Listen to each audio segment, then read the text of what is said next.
Apito árbitro! Começa o Visitantes Esporte Clube. Com Bruno Santos e Arthur Crispim. Bom dia, boa tarde, boa noite, bom momento, amigo, amiga e ouvinte. Esse é mais um episódio do Podcast Visitante, seu podcast semanal de esportes, comigo, Bruno Santos, diretamente dos estúdios Newton Santos, no Rio de Janeiro, e lá, de Londres, nos estúdios Paul Gascoigne, Arthur Crispim. Alô, paixões, alô, doçuras. Bom dia, boa tarde, boa noite, bom momento, amigo, amiga e ouvinte. Hoje o programa está maravilhoso, mais uma convidada sensacional, hein, Brunão? Exatamente, hoje temos ela que foi blogueira do ESPN FC para falar sobre a Chapecoense e é repórter esportiva desde 2011. Trabalha com assessoria de imprensa desde 2017, é pós-graduada em jornalismo esportivo, cursando pós-graduação em docência no ensino superior e cursando técnico em produção cultural para conhecimento. Pesquisadora da história da Associação Chapecoense de Futebol. Hoje temos o enorme prazer de receber aqui Letícia Cecchini. Oi, Bruno. Oi, Arthur. Obrigada a vocês pelo convite. Fiquei muito feliz. É isso aí. A pauta do programa de hoje são os 5 anos do acidente com o time da Chapecoense.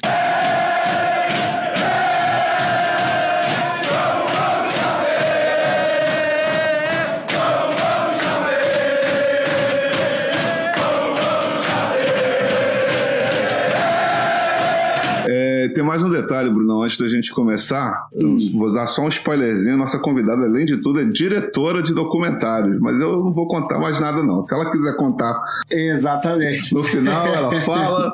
Eu só não vou deixar o gostinho, porque eu fiquei sabendo e eu estou muito interessado no documentário que vem por aí. Letícia, obrigado por nos receber. Então vamos começar aqui nosso papo.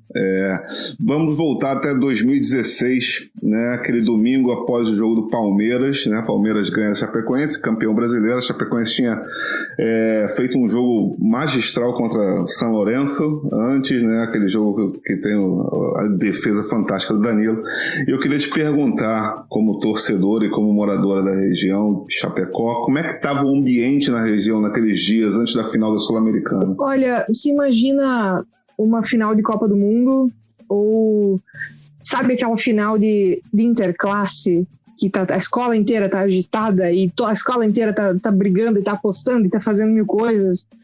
Ou o que eu posso usar para comparar? É isso, assim, o clima era o melhor clima possível. Eu acho que existia um pensamento muito coletivo, assim, de que era o ponto mais alto da Chape. Tudo bem que existia no imaginário a possibilidade de daqui a pouco o Chapecoense ganhar, jogar uma Libertadores, fazer um negócio muito mais alto, aquela coisa, mas naquele momento era o ápice da Chape, porque ainda estava muito fresco na memória de todo mundo, por exemplo, a disputa da Série B, ainda estava muito fresco os acessos lá de 2009 para cá, então existia muito assim esse imaginário da coisa que poderia vir depois, e é muito surreal assim pensar naqueles dias, porque a gente já estava feliz com onde a gente tinha chegado. O que viesse depois era lucro, assim, era o sonho mesmo. Então o clima era muito assim, era muito de até gente que não se importava com o futebol estava muito envolvida.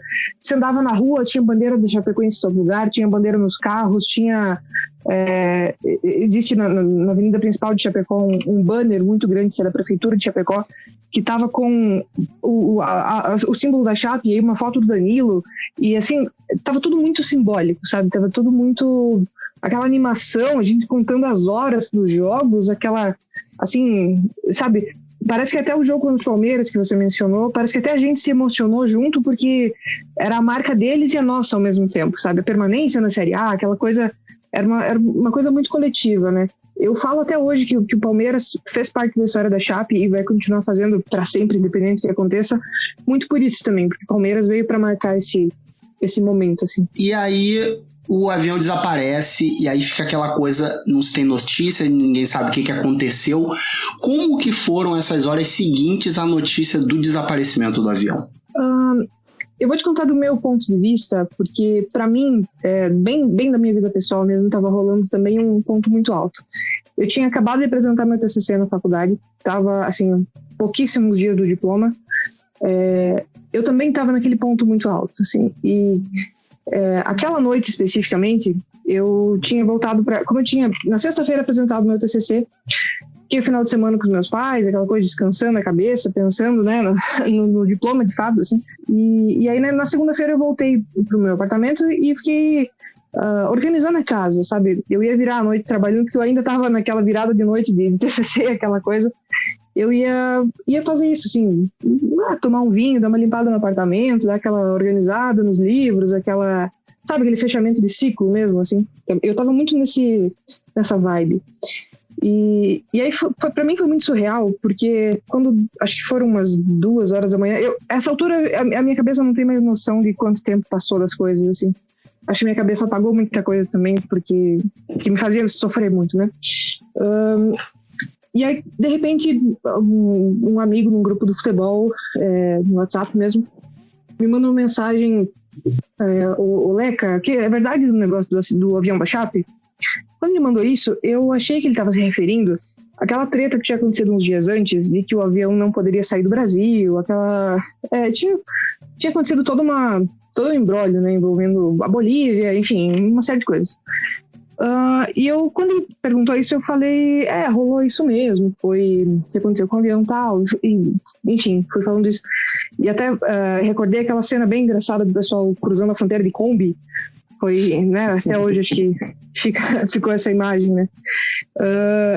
E ele falou, não é isso que eu tô falando do desaparecimento do avião. E eu, o quê? Como assim? Não tô sabendo, não vi isso acontecer. E aí, imediatamente, eu parei tudo que eu estava fazendo e fiquei na frente do computador, naquela bagunça pós-TCC ainda, né? E dessa hora em diante, assim, tudo se misturou, sabe? Porque foram umas cenas muito pitorescas. Chapecó estava chovendo muito aquela noite. Parece que sempre chove quando acontece alguma coisa importante em Chapecoense. É um negócio... assim, choveu muito, alagou pontos da cidade, foi muito louco. E daquela hora ali, as informações eram todas muito desencontradas, obviamente, né? Porque, madrugada, não tinha noção exata, né? E aí surgiu, o avião desapareceu. Aí, de repente, surge que o avião teve que fazer um pouso forçado em tal lugar porque faltou gasolina. Aí, de repente, surge outra informação falando que foi um pouso forçado, mas que o piloto tinha soltado a gasolina do avião para não acontecer nenhum acidente. Então começou a se desencontrar muito, assim. Eu acho que até umas 5 horas da manhã foi assim, esse ritmo de... ninguém sabia direito o que estava acontecendo. E aí nessa hora já tinha algumas rádios da Colômbia cobrindo na medida que dava também, né? Na medida que as informações iam aos poucos chegando. E aí, assim, já tinha muita gente nessa hora acordada, e até uma coisa muito, muito maluca, assim, que até hoje eu me pego pensando, muita gente de Chapecó, e de fora também, mas muita gente de Chapecó relata que nessa hora acordou. Quando deu, tipo, umas 3, 4 horas da manhã, acordou com um aperto no peito, ou acordou do nada e ligou a TV, ou, sabe, muitos relatos, assim, de que coletivamente se sabia que alguma coisa tinha acontecido. E depois, assim, que essas coisas surgiram, sabe? E eu, nessa hora, tava tentando ouvir rádio também, mas parece que o meu cérebro deu tela azul, assim. Eu falo espanhol e aquela hora eu não tava entendendo nada do que as rádios falam em espanhol. Eu não tava entendendo nada. E aí eu chamei um amigo que morou na Argentina há muitos anos para que ele me ajudasse a entender. E aí, nessa hora, eu estava pipocando muitos tweets, assim, tem um que eu até hoje, assim, me emociona, que é de uma rádio lá da Colômbia falando o avião da Chapecoense se estrejou em Antioquia. Um negócio assim, acho que foi a primeira informação de que foi um acidente de fato, né? E eu chamei esse meu amigo porque tinha uma confusão acontecendo para mim. Porque a primeira informação que veio era de que não tinha nenhuma vítima fatal. E aí, na rádio começava a se falar, tem 5 sobreviventes, tem 6 sobreviventes, tem, não sei, uma coisa assim. E aí eu perguntei para esse meu amigo, cara, me tira essa dúvida de espanhol, de fato, assim. Quando vocês falam sobreviventes, quer dizer resgatados? Porque se não tem nenhuma morte, como é que tem sobreviventes? E para mim tava surreal, assim. E ele falou, não, cara, tem morte sim, e parece que são poucos sobreviventes. E aí começou a surgir, não, são 20 mortes, são 10 mortes, E aí aquilo, assim, começou a virar um negócio frenético, porque de um lado tinha gente falando que não tinha nenhuma morte, e aí de repente tinha gente falando que 20, 30, 40, e nossa, assim, foi... Essa hora, assim, desse cruzamento de informações foi muito, muito chocante mesmo, né? E aí esse meu amigo, lá pelas, acho que foram umas 6 da manhã, mais ou menos, 6:30 talvez, ele falou, não, cara, é isso mesmo, são 70 e poucos mortos, e se tem notícia de 4 ou 5, porque daí, logo depois teve o resgate do Foreman, né? Aliás, desculpa, do Neto, que foi o último. E ele falou, não, tem pouquíssimos sobreviventes. E aí foi que, parece que assim, até esse momento eu tava me recusando a acreditar. Alguma coisa em mim tava dizendo que não tá errado, eles estão falando errado, a palavra tá errada, não tá certo. E aí quando ele me falou isso, não, tá a confirmação de que são muitos mortos, de fato, são poucos sobreviventes. E aí nessa hora começou, já com o dia quase amanhecendo, assim, começou Chapecó chovendo pra caramba, assim, o tempo todo chovendo. E aí começam a vir imagens, e aí vem acho que foi uma das primeiras imagens que veio do símbolo da Chape todo coberto de terra, assim, acho que era uma foto de uma mala ou de uma jaqueta, alguma coisa assim. E aí vem outra dos pedaços do avião, aí vem outra com aquele avião da Lamia, tinha o símbolo da Chape estampado, de repente uma foto com aquilo tudo quebrado. E cara, assim, aí foi a hora que a bomba d'água caiu de fato, assim, né, pra todo mundo. E aí, assim, quando deu esse horário, eu comecei a receber muito contato de muita gente de fora, assim, muitos repórteres, muitos contatos, assim, começaram a me acionar nessa hora, tipo, me manda uma foto do alagamento em Chapecó, né? Eram as coisas que eu tava muito alheia ainda, assim, tentando descobrir o que eu ia fazer, porque eu tinha aquele limite também de que eu, naquele momento, era só blogueira, eu não era repórter. E eu não tinha, sei lá, um equipamento específico para fazer uma transmissão, um negócio assim. E lembrar que em 2016 quase não se falava em lives, né? Como hoje, assim, super comum, qualquer coisa se abre uma live. Na época não se falava tanto disso. Eu até acho que no Instagram, não lembro se não tinha essa ferramenta até. E aí, assim, conforme essas horas foram passando, tipo, foi surgindo muita gente acordando essa hora e falando, meu Deus, o que aconteceu? E sabe, tudo muito surreal. E lógico que, acho que foi a partir de mais 5 da manhã, mais ou menos, começou a TV cobrir também. Eu, nessa época, não tinha televisão no apartamento e eu também não estava acompanhando por ali. Eu estava tentando, assim, me achar no meio da confusão, né? Por Twitter, por notícias de amigos e, enfim... muita gente chamando e pedindo confirmação, e aí de repente eu falando, não, mas o Danilo foi resgatado com vida, e de repente não tinha nada a ver com isso, e assim, as primeiras horas foram muito desesperadoras por causa disso, assim, por causa dessa confusão que aconteceu. Eu não julgo, porque eu não sei o que eu faria enquanto jornalista se eu estivesse na Colômbia nessa hora, assim, eu não sei o que eu faria também, não sei como seria a minha cobertura, então eu não acho que tenha sido errada a cobertura de ninguém nesse momento, nessas primeiras horas, por isso, assim. E aí, assim, teve um momento que eu vi que tinha muitas demandas de repórteres e tudo mais, falando, entra ao vivo. E eu pensei, cara, então é isso. Então, agora é a hora que eu vou ter que passar do Superman pro Clark Kent. E aí, aquela hora ali, assim, tomei um banho, botei meu óculos e fui... Eu morava um pouquinho longe da arena na época. Eu lembro com muita nitidez dessa ida de onde eu morava até a Arena Condá, porque Chapecó parecia já um velório. Não tinha ninguém na rua. Tava aquela chuvinha, já tinha diminuído um pouco. Aquele dia recém-começado, assim, e comércio todo fechado, e assim, já foi um clima muito pesado. Foi, assim... Eu não tenho palavras mesmo, assim, pra explicar, porque me vem muito na memória essa cara de Chapecó nessa hora. E aí eu fui até a arena e já tinha muitas pessoas ali, já tinha muitos torcedores, muita gente se abraçando e chorando, e é uma coisa muito chata isso, assim, que eu sempre relatei nos meus textos, o quanto o abraço no marmanjo desconhecido. Na arena, assim, aquele super gol, aquela super defesa, aquela classificação, de repente você pega e você tá abraçando as pessoas do seu redor sem conhecer, sem sabe? Porque todo mundo tá vivendo aquela mesma coisa. E ali na arena, nesse momento, estava muito isso, assim, muita gente se abraçando, muita gente, sabe, assim, tentando entender, tentando realizar que aquilo tinha acontecido, né? E aí começa a chegar autoridades na arena, começa a chegar esposas de jogadores, começa a chegar, assim, famílias, muita coisa acontecendo, né? Já tem muito repórter ali, já tem muita gente. E eu, desde essa hora, estava sendo muito acionada. Na época, eu escrevia para o ESPN FC, que era uma plataforma de blogueiros, né? E claro que a ESPN tinha meu contato, né? A equipe de reportagem. E muita gente me acionando, e fala o que aconteceu, e fala o que você está sentindo, e fala como é que tá o clima. E, nossa, eu já não lembro, assim, todas as entrevistas que eu dei, porque foi a manhã toda. Foi, me consegue um áudio do prefeito, um negócio assim. Foi muito, muito ocupado nessas horas, assim. E o tempo foi passando sem perceber. Eu não vi passar aquela manhã, eu não vi passar aquela tarde, eu não vi passar. E eu tava cansadíssima, porque eu tava virada à noite, né?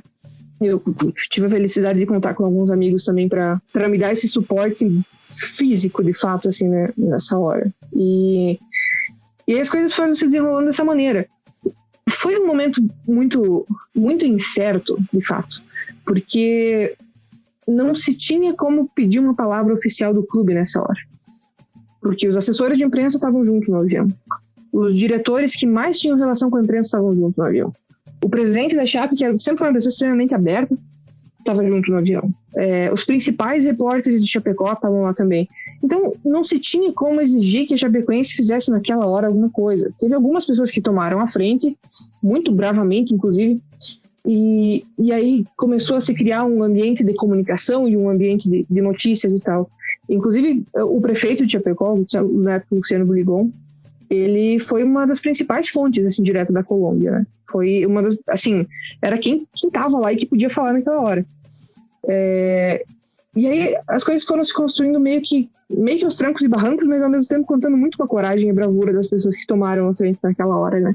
E aí vinha jornalistas tentando ser voluntários e colaborar com o clube, tinha muita coisa acontecendo. Eu meio que desse dia parece que algumas coisas eu apaguei. Eu me lembro de no dia seguinte estar chegando cedo no clube e falando na época foi o Andrei Copetti, que era um ex-diretor de marketing da Chape, que assumiu muito à frente, assim, da parte da comunicação. Lógico que ele teve muito apoio de muitos jornalistas e muitos outros comunicadores. Lógico que ele não teve sozinho, né? Mas como ele tomou a frente e ele puxou para ele o problema, digamos assim, eu vi que estava chegando muita imprensa internacional. E eu tenho o privilégio de falar inglês, falar espanhol, enfim. Naquela hora eu pensei, cara, eu posso usar isso como ferramenta. E aí eu cheguei pro André e falei, deixa eu te ajudar, tô aqui, né? Se precisar de mim, tô aqui. No que eu falei isso, ele falou, então vem cá que eu preciso muito de ajuda. E aí, assim, foram se desenrolando muitas coisas, né? Aí, parece que, eu não vou dizer que as coisas se acalmaram, mas parece que as pessoas tomaram um foco diferente, né? E aí já se pensava em como vir os corpos do Brasil, e velório, e estrutura para velório, porque querendo ou não, é uma logística imensa que vocês têm que lidar com, não só com o velório em si, com, né, as famílias, aquela coisa. Na época já se tinha que lidar com muita imprensa, e muitas autoridades chegando, e muitos jogadores famosos chegando, e assim, de fato muita coisa acontecendo, né? Eu me lembro, assim, que a minha cabeça foi descansar no sábado, depois do velório, depois que tudo já tinha acontecido, e eu imagino que outros funcionários do clube que tomaram a frente tenham acontecido a mesma coisa, assim, que a cabeça só foi parar muito tempo depois, que você olha pra trás e fala, cara, o que aconteceu? Eu preciso entender o que aconteceu, objetivamente, sabe? E essas coisas foram se desenhando dessa maneira. Eu destaco muito, assim, hoje, olhando para trás, a autenticidade das pessoas que tomaram a frente. De tudo, tanto da pessoa do marketing, tanto das outras pessoas do clube, de outros setores que assumiram muitas funções, tanto, assim, de todo mundo, sabe? Tinha uma coisa coletiva muito forte de representar a Chape, e tinha muito o espírito Chape da coisa também, de manter as coisas muito pé no chão, né? Então, o que ficou na minha memória foi mesmo isso, assim, a objetividade de algumas pessoas, a coragem, de fato, de secar as lágrimas e seguir, assim. Esse momento que eu tive de ir do Superman pro Clark Kent, teve mais pessoas que tiveram, e que sorte pra Chapecoense poder contar naquele momento ali com essas pessoas. Eu não vou falar o nome de todo mundo, porque eu acho que corro o risco de ser injusta, né? Sim, porque sim. tinha muitos bastidores acontecendo também, e muitas coisas pra ele dar. Mas acho que tem muito a ver com essa bravura. Voltando 2 pontos que a Leca falou. Primeiro, em relação ao caso da Lamia, que ela fala da Bolívia, foi porque o Brasil não aprovou o plano de voo da Lamia. Então a Chapecoense teve que ir até Santa Cruz de la Sierra, se eu não me engano, e de lá saiu o avião para a Colômbia. E sobre essa questão de acordar no meio da noite, eu tenho uma mania, eu já falei em um episódio aqui, que eu adoro dormir escutando o jogo de futebol dos outros na rádio, eu sou flamenguista, ou canal de notícias. E nessa noite eu estava escutando CBN e acordei para ir ao banheiro, né? Como toda pessoa ficando velha, em 2016 eu estava com 38 anos. E aí quando eu acordei teve essa notícia de desaparecimento, eu não consegui dormir mais. Então uma coisa que me marcou muito nessa época. Leca, pegando esse gancho do que você falou, e você lembrou bem, não foi só um acidente de avião no qual morreram 71 pessoas, no caso. Porque no fim das contas a Chapecoense foi dizimada, não só o time, mas toda a estrutura, né? Cabeça a pensante, a assessoria, a voz, enfim. E aí é uma pergunta muito dura, porque quando você olha de fora, a visão é uma visão de julgamento objetivo. E talvez você traga uma visão um pouco mais ampla para nós. Em relação ao cuidado com as famílias das vítimas do acidente, como é que você analisa a atuação? E aí eu não vou nem falar da diretoria da Chapecoense, porque a maioria dela morreu no acidente. Então eu vou falar como é que você analisa a atuação da Chapecoense pós-acidente em relação à família das vítimas. Como você mesmo falou, assim, tem uma diferença muito grande hoje olhando, né? E olhando de fora e tudo mais. Talvez, da minha objetividade como jornalista, eu diria hoje que poderia ter sido melhor esse contato com as famílias, essa recepção das famílias. Mas, ao mesmo tempo, eu como torcedora e como uma pessoa que tentou se voluntariar ao máximo naquele momento, eu sinto muito forte isso, que todo mundo fez o que estava ao alcance naquele momento, sabe? Talvez poderia ter sido melhor, talvez sim, mas eu não sei até que ponto poderia ter sido melhor. Porque naquele momento não tinha muitas formas de tomar decisão. Tinha muita gente auxiliando, vieram assim, muitos psicólogos, muitos enfermeiros que vieram auxiliar, a própria Cruz Vermelha, teve muita coisa acontecendo nesse sentido assim, de auxílio voluntário e tudo. Hoje eu equilibro dessas duas maneiras, assim, talvez poderia ter sido melhor, creio que sim, talvez teria outras formas de lidar. Mas e aí quem ia tomar essas decisões, sabe, naquele momento? Tava todo mundo abalado, tava todo mundo com a cabeça cheia de muita coisa, sabe? Todo mundo tava precisando de ajuda. E todo mundo dentro dos seus limites estava oferecendo ajuda. Então, talvez sim, talvez poderia ter sido melhor, mas eu tenho muito forte isso de que quem fez alguma coisa para ajudar fez o que estava ao alcance. Ninguém se negou nessa hora, assim. Não teve um momento de não vou ajudar porque eu não quero. Não, todo mundo estava ali de coração. Existia um pensamento muito coletivo, como eu mencionei antes, de a cidade toda estar mobilizada, e diria que até a região toda. Então, isso me faz pensar que as coisas aconteceram como tiveram que acontecer. Uma coisa que você fala muito em relação a essa união, né, do povo, como uma cidade menor e tal, um time de menor expressão até naquela época, o pessoal é como se todo mundo se conhecesse, como se todo mundo vivesse junto ali o tempo inteiro. E você, na época, coordenou uma homenagem ao roupeiro Cocada, né, para que ele ganhasse uma placa no canal do YouTube que ele mantinha. Além dele, tem mais alguma outra história ou algum caso de uma das vítimas menos conhecidas, assim, que passou mais despercebido pela gente, pelo grande público? Só um pequeno detalhe, eu acho que eu não coordenei, né? Existiam outras pessoas mais próximas do Cocada que começaram esse movimento e com muita responsabilidade, com muito, muito tato, de fato, assim. O que eu fiz foi usar da visibilidade que eu tinha. Naquele momento eu tinha um pouco de espaço com a imprensa, eu tinha um pouco mais dessa ponte para usar isso e realmente dizer, olha, tem uma coisa muito legal que a gente pode fazer, que é prestar essa homenagem. Então, talvez tenha caído muito sobre o meu nome, mas não necessariamente tenha sido eu a empurrar isso, assim, começar essa questão. E o Cocada era uma pessoa sensacional. Ele trazia muito isso, é lógico, dentro dos limites, né? Porque vestiário é uma coisa sagrada. Mas ele trazia muito isso, assim, desses detalhes, dessas coisinhas de vestiário, que era muito divertido, e isso unia muito mais a torcida da Chapecoense, sabe? Eu não consigo imaginar em outro clube isso acontecendo. Talvez, sei lá, num clube de muita expressão, num clube de nível mundial, o roupeiro botar umas imagens de vestiário seria um ultraje, nossa, assim, seria um negócio muito absurdo. Mas o Cocada tinha uma delicadeza própria, assim, pra lidar com isso. Entre os assessores de imprensa da Chapecoense, existia um cara chamado Giba, Gilberto Passos Thomas. Para mim, ele é a maior representação do que era a Chapecoense nesse crescimento que ela vinha tendo. O Giba foi um cara que viveu pela Chapecoense e pra Chapecoense e em nome da Chapecoense. Ele fez jornalismo porque ele queria ficar perto da Chapecoense. Ele queria trabalhar em rádio para estar perto da Chapecoense. Ele queria, sabe, tudo que ele construiu se voltou para ele trabalhar com a Chapecoense, e ele tá ali. Foi um momento muito, muito surreal, assim, ver ele vestido com aquela polinho de assessor, com a câmera na mão, O Giba tinha um sorriso que era muito, muito memorável. Eu acho que quem estiver ouvindo, que conheceu o Giba nessa hora, tá com certeza sentindo o coração mais quentinho só de lembrar do sorriso do Giba.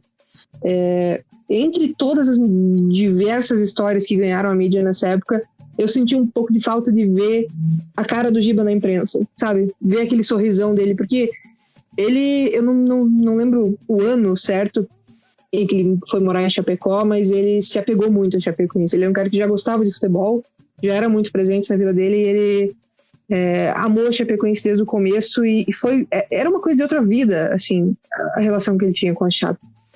E parece cruel falar isso, assim, mas eu não sei o que seria do Giba se ele tivesse continuado a viver e a Chape não. Sabe? É um negócio cruel falar, eu sei que é.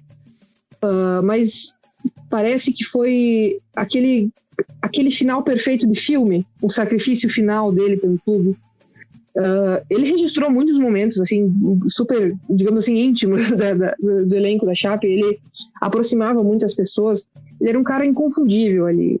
É uma coisa que quem viveu um pouco perto dele sabe essa influência que existia da Chapecoense nele.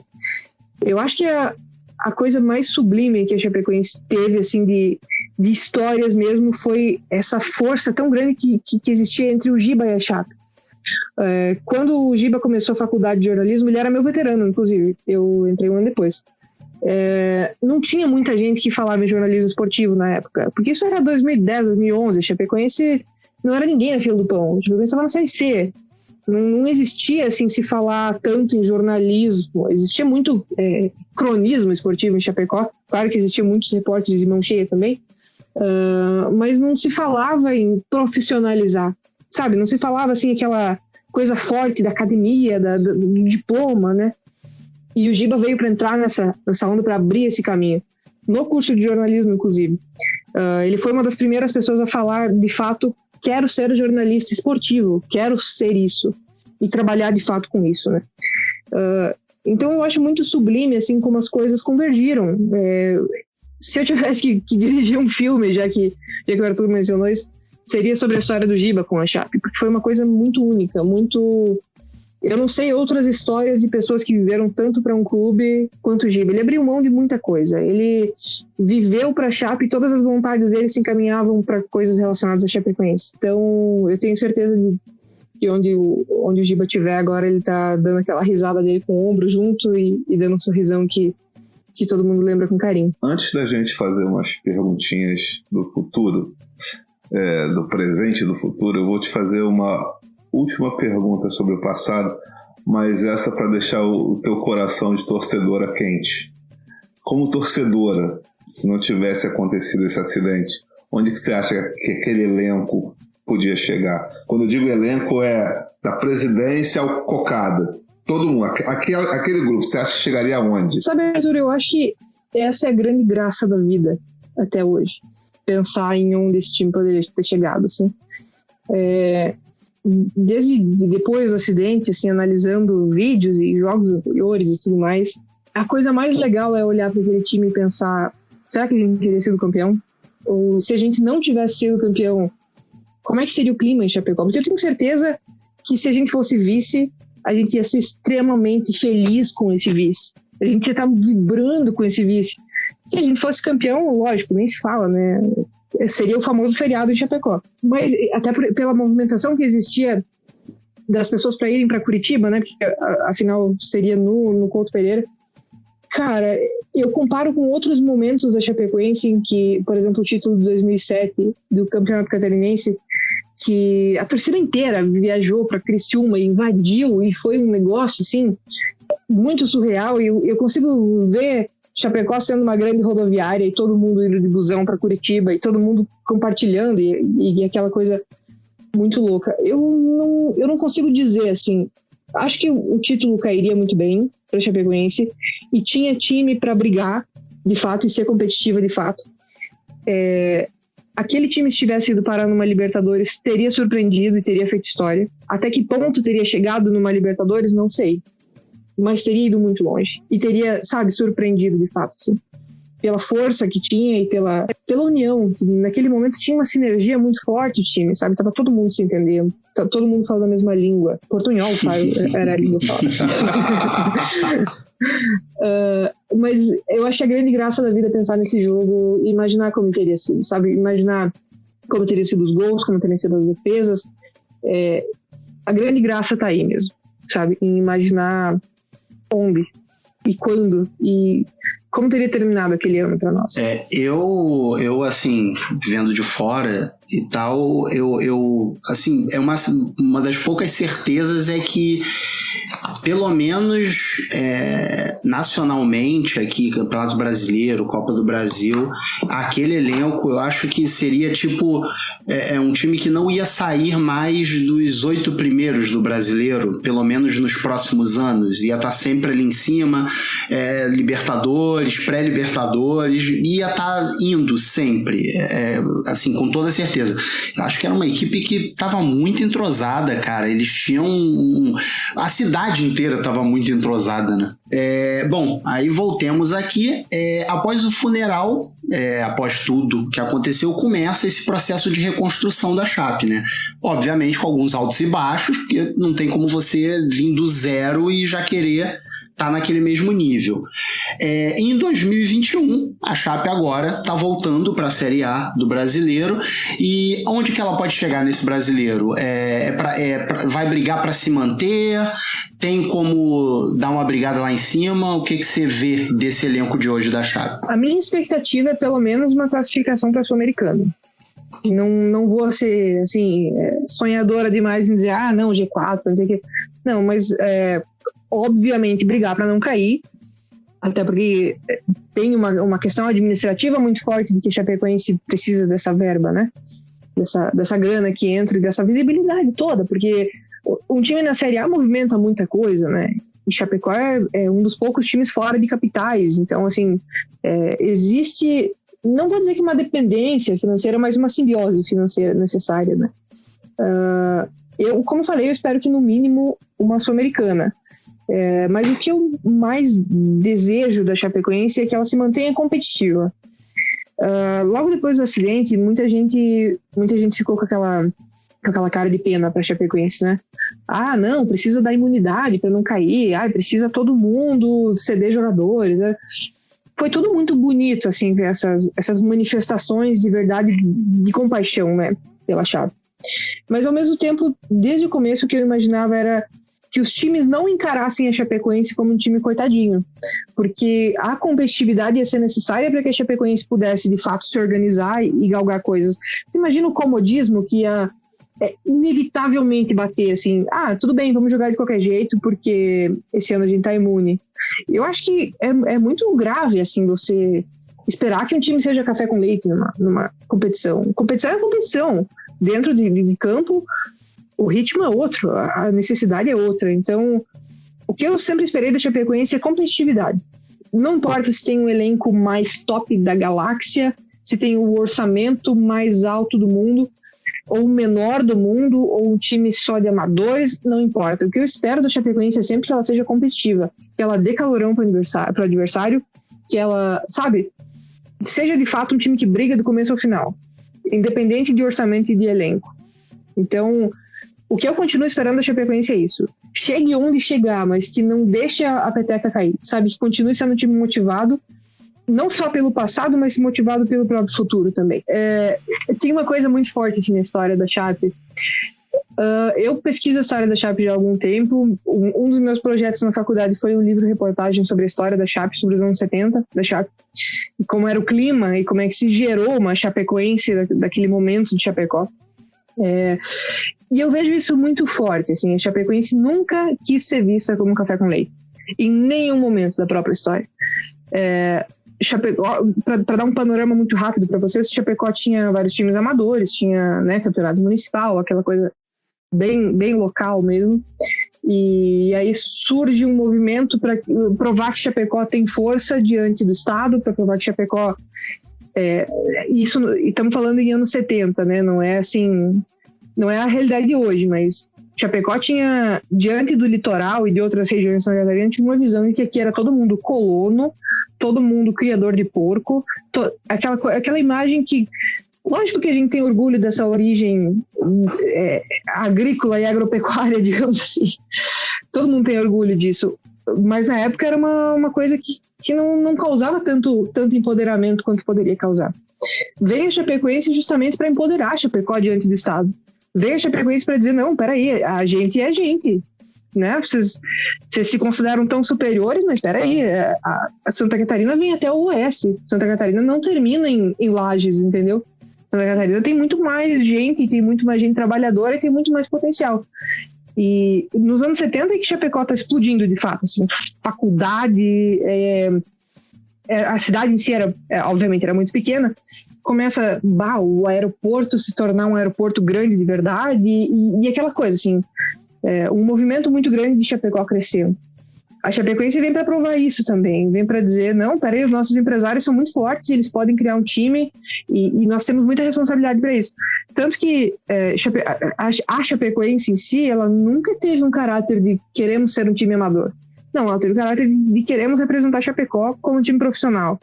E a Chapecoense entra no Campeonato Catarinense aí de 74 em diante para brigar. O primeiro jogo da Chapecoense não foi café com leite. O primeiro jogo da Chapecoense foi justamente contra o São José de Porto Alegre, que era, na época, a terceira força, depois de Inter e Grêmio. Então, Chapecó nunca teve essa, digamos assim, essa falsa modéstia de querer dizer, não, nós somos um time pequenininho, vamos só jogar contra o Ipiranga, que vamos só jogar contra quem tá na região.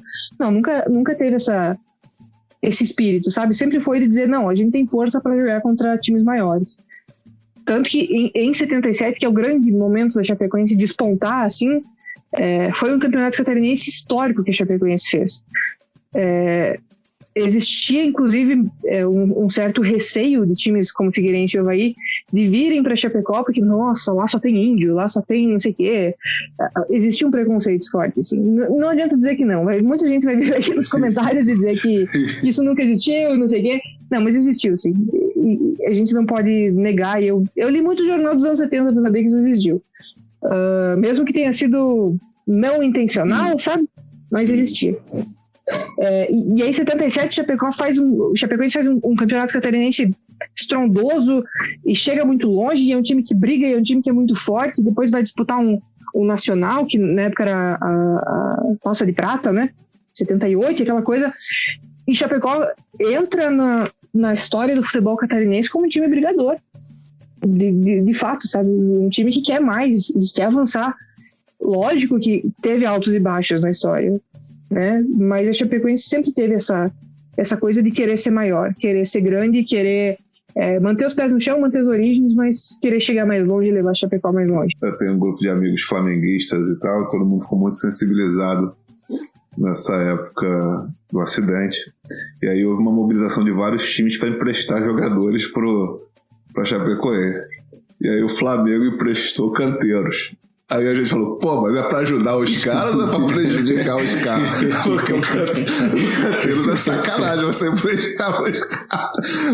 A gente ficou olhando assim, pô, a gente já tem a fama de ter uma péssima diretoria. E olha que na época não era nem essa diretoria, que essa daí é ruim de verdade. Mas a gente já tinha a fama de ter uma diretoria que já não se preocupava muito com os outros. Aí os caras ainda mandam Canteiros pra Chapecoense de se lascar.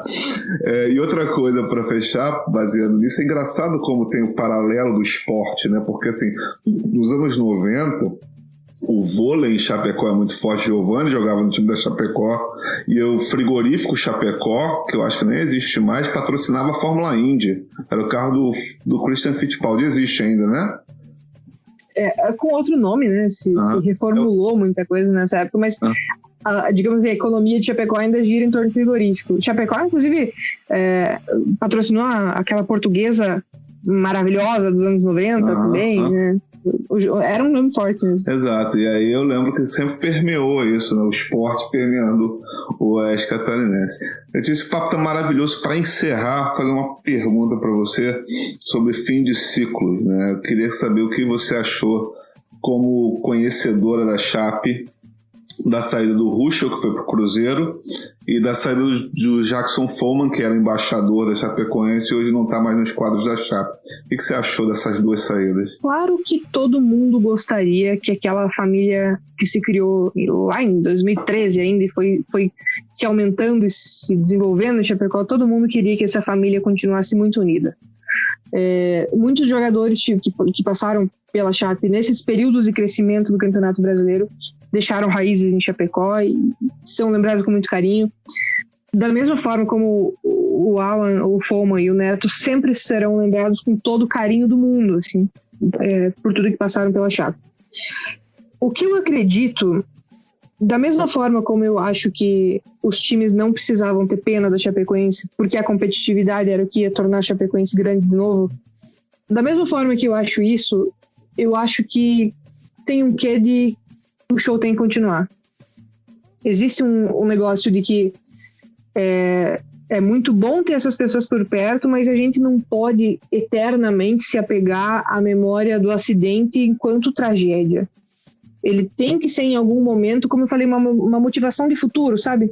Em algum momento vai ter que surgir esse impulso para que a Chapecoense seja sempre, continue tendo esse negócio de querer ser cada vez maior. Eu tenho todo o respeito do mundo, tanto pelo Alan quanto pelo Follmann, mas eu acredito muito nisso, assim. Talvez fosse o momento de cada um ter a sua individualidade, sabe? Eu acho que isso é muito importante também quando a gente fala de um time de futebol. Todo mundo é muito família, todo mundo é muito se doar pro elenco, mas se a vida particular da pessoa não estiver legal, nada vai estar legal. Existe um equilíbrio que tem que existir de fato. Da mesma forma como muitas outras pessoas relacionadas ao acidente seguiram a vida, né? Viúvas de jogadores que acabaram casando novamente, que tiveram filhos, que enfim, eu acho que a vida tem que seguir, sabe? Existe um ciclo da vida que tem que ser respeitado. Talvez fosse de fato o momento do Alan e do Follmann saírem e alçarem voos diferentes e levarem a própria história para frente também. A gente até hoje lembra muito do Rafael Hensel, por ele ter sido essa pessoa que sempre levou a própria história e a história da Chapecoense nas costas por onde ele foi. Todo mundo que conheceu ele lembra de alguma coisa muito boa dele. Então, talvez fosse o momento de realmente a gente guardar a melhor memória possível do Alan na Chapecoense e do Follmann na Chapecoense. Eu sou muito partidária de que o show tem que continuar, sabe? Eu sou muito, muito apegada nisso, assim. A vida é roda da fortuna. Um momento você vai estar lá em cima, um momento você vai estar lá embaixo, e um momento você vai estar na transição e não vai estar entendendo nada. Eu acho que a vida é muito isso, assim. Tem que continuar, e tem que continuar existindo, e a força tem que continuar surgindo.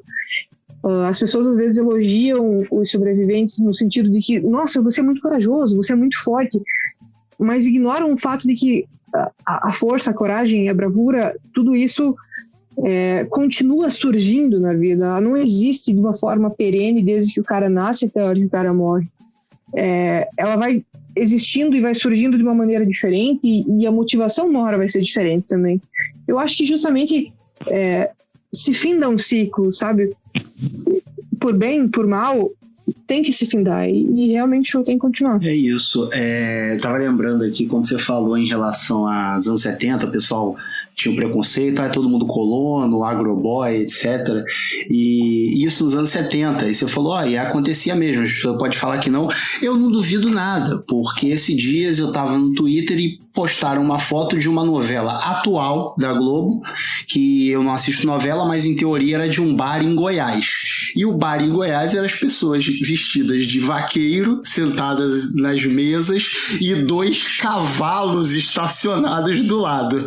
Se em 2021 a gente tem isso, você imagina como que era nos anos 70. Eu queria agradecer muito, Letícia, você ter aceitado o nosso convite. Assim, o papo foi ótimo, gostei muito. Tem muita coisa assim, a gente acha que a gente sabe tudo e sempre surge uma história diferente, uma coisinha diferente, pra gente poder incluir aí também na nossa história. Muito obrigado por você ter aceitado.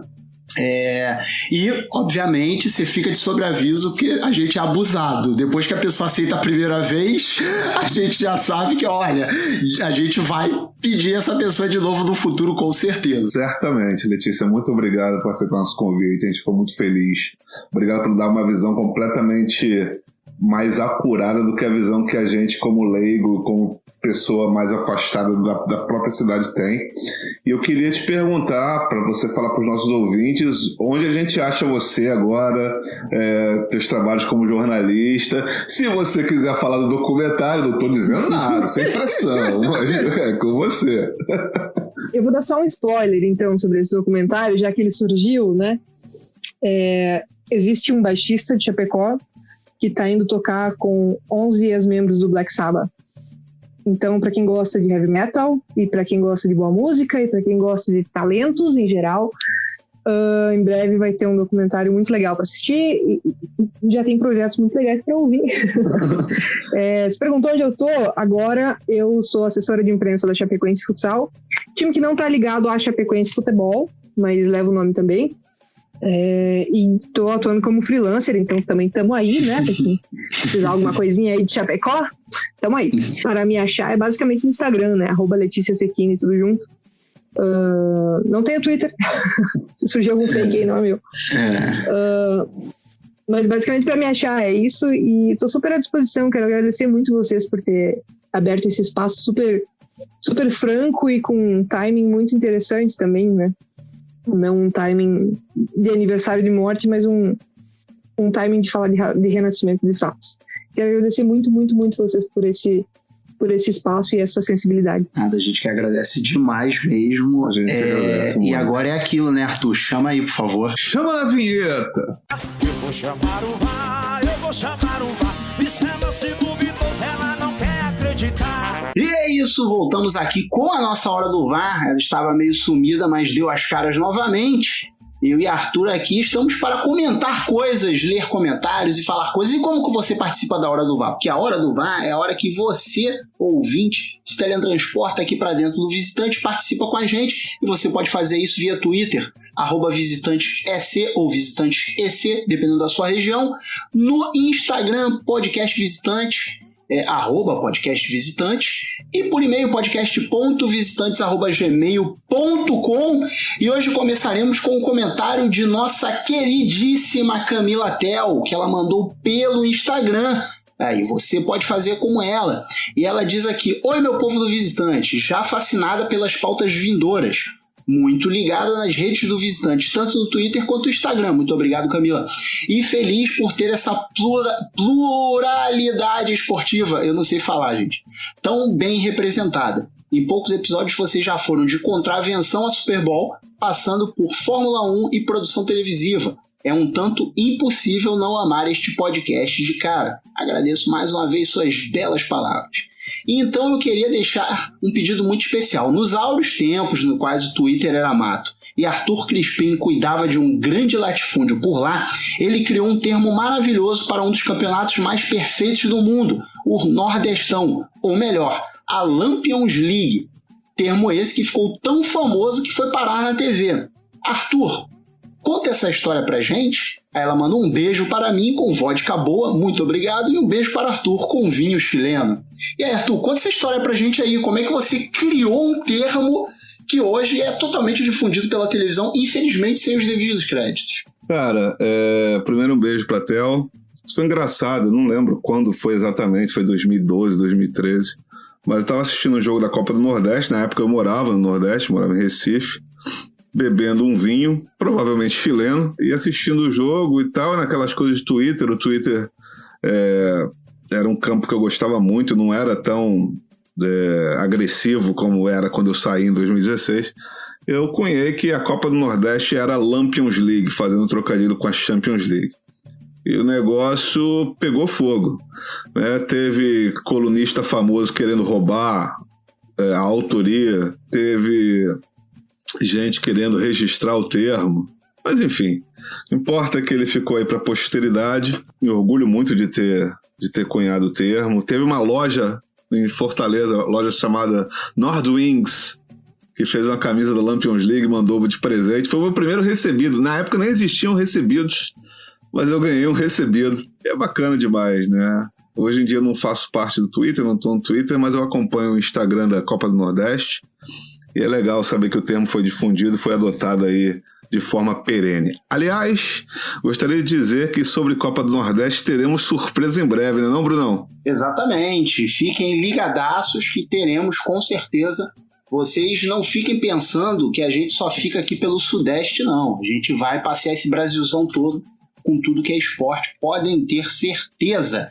E temos um comentário aqui também do Cosme Magalhães, que ele comentou aí no último episódio, no episódio sobre futebol feminino, ele só fez o segundo comentário, #Fora Nayara. Então é isso, Fora Nayara é sempre necessário, é sempre importante a gente relembrar dessa campanha que sempre fez sucesso aí pela internet afora. É bom a gente explicar para aqueles que não acompanham o futebol de várzea twitteiro. Nayara é uma grande jogadora de várzea twitteiro na Copa Lilipar e no troféu Kátia Silene. E há uma relação muito passiva-agressiva entre ela e os torcedores que demonstram seu carinho por ela com Fora Nayara. Ou seja, Fora Nayara é uma declaração de amor, por incrível que pareça. Exatamente. Fiquem sabendo que não tem nada de crítico nisso. Inclusive a própria Nayara é adepta do Fora Nayara.